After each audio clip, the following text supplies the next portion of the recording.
I was born in Iran.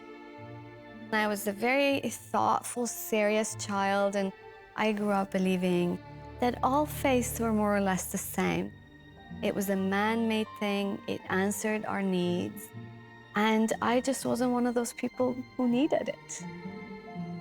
I adored my dad. I felt my dad really felt the same about me, but at the same time, my dad was a very busy man. He wasn't home very often. I knew he loved me. There was never a doubt in my mind, but I wasn't quite sure that I was enough. And so I learned to strive, to be lovable. By the time I was a teenager, there was a profound sense of loneliness that has settled in my heart. Because of my parents' divorce, my mom, my sister, and I went to England. My father remained in Iran. Our communication was very limited. With the revolution and everything, it almost became impossible. I couldn't go back. And so the world came between us, but my heart didn't fully understand that, didn't grasp that. What I grasped was, my daddy is not here. If my daddy wanted to be here, he would make a way. So I lost my family. I lost my home. I lost my language. I made this vow that I myself would never divorce because I saw the price of it in my heart. I started attending a boarding school for young ladies. We had to attend church. They told those of us who were from a different faith background we could sit on the balcony and we could read our own faith books. And I used to sneak romance novels under my uniform, the Harlequin romance level, but also more literary kind, like the Jane Austen and Charlotte Bronte's.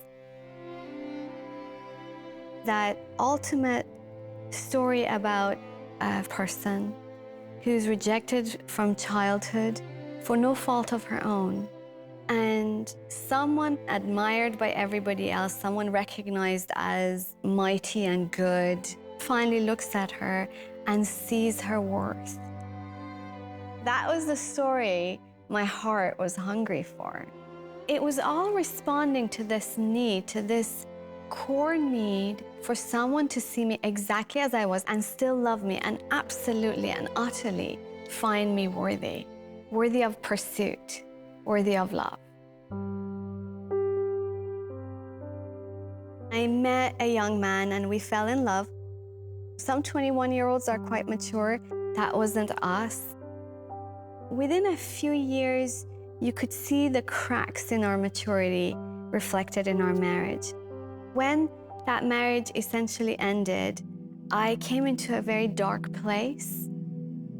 My formula for life proved faulty.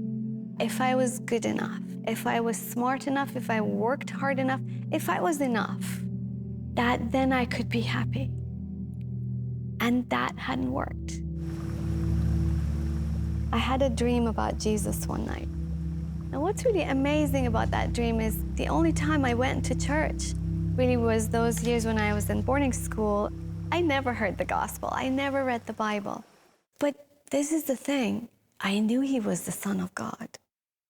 I knew it absolutely. And when he came closer, I looked into his eyes. And in those eyes, I saw something I will never see in this world. The measure of love that put him on the cross and the depth of power that made the stars. They shone through those eyes, and I almost fell on my knees because I couldn't stand anymore. And he just went like this to me, and I knew what he meant was, follow me.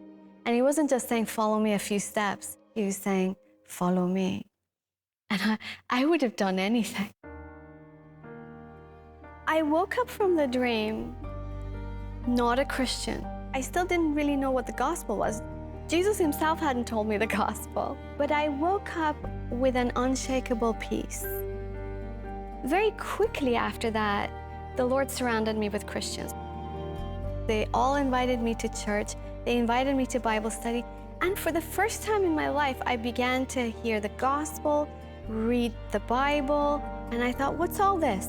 Give me a list of do's and don'ts that will fix my life. That's what I was looking for. So I didn't fully understand, but the people around me, I understood. They were different. There was an old priest, and he came to me and he said, when are you going to come to Christ, Tessa? All the thoughts in my head were some kind of answer to just swat away that question. So I opened my mouth to do that very thing. And do you know what came out of my mouth? What came out of my mouth was, I already do. And as the words came out of my mouth, I realized, I do believe. He asked me to follow him himself, and I do, with all my heart.